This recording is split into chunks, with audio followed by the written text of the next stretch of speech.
There's been a lot of confusion regarding the Church's pastoral position and doctrinal assessment of divorced and remarried Catholics, cohabitating couples, and persons who experience same-sex attractions. Much of the confusion follows the October 13th publication of the Relatio post Disceptationem of the Extraordinary General Assembly of the Synod of Bishops on the Family, which is October the 5th to the 19th in Rome. The fact that the Relatio is a working draft designed to raise awareness of significant pastoral issues dealt with every day within the Church makes it open to multiple misinterpretations.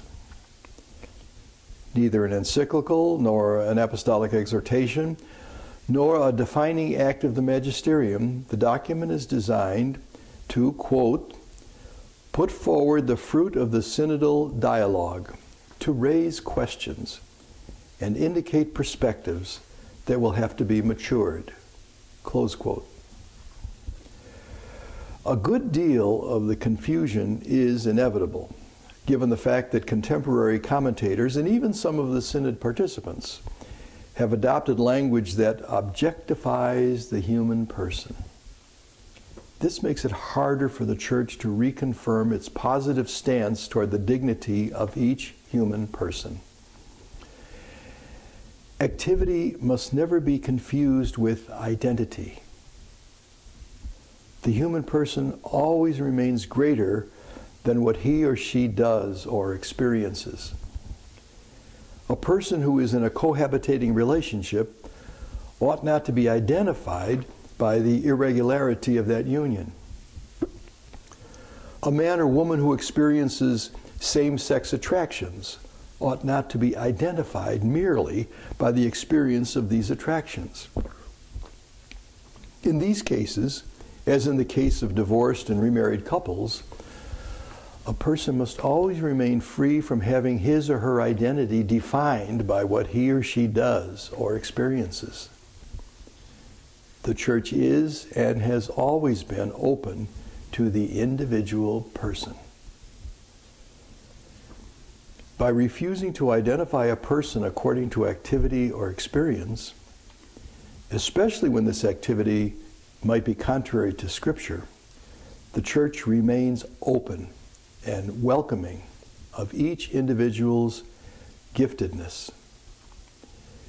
Quoting Pope Francis's encyclical Evangelii Gaudium, the Synod Fathers rightly point out, and I quote, "The Church is called to be the house of the Father, with doors always wide open, where there is a place for everyone, with all their problems," close quote.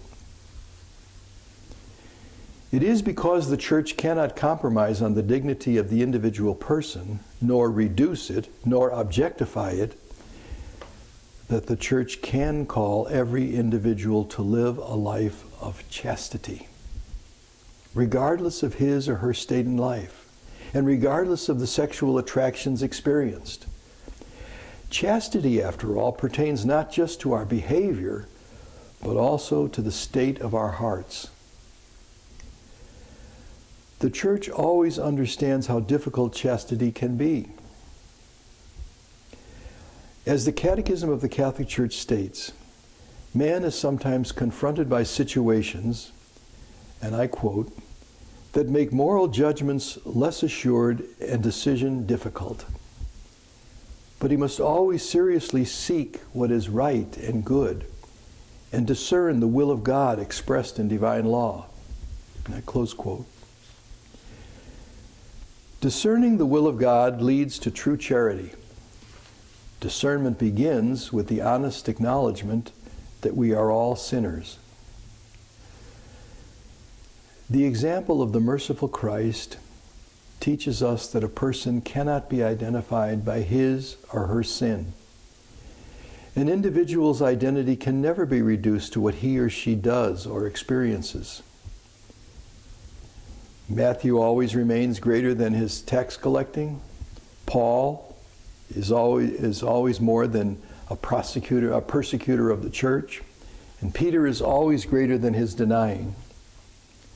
The church exists to preach Christ, to extend his mercy to every sinner.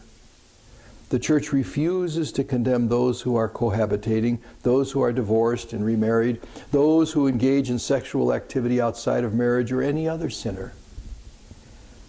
But in recognizing that we're all sinners, the church earnestly calls each of us to a conversion of heart, so that all of us be open to growing in virtue.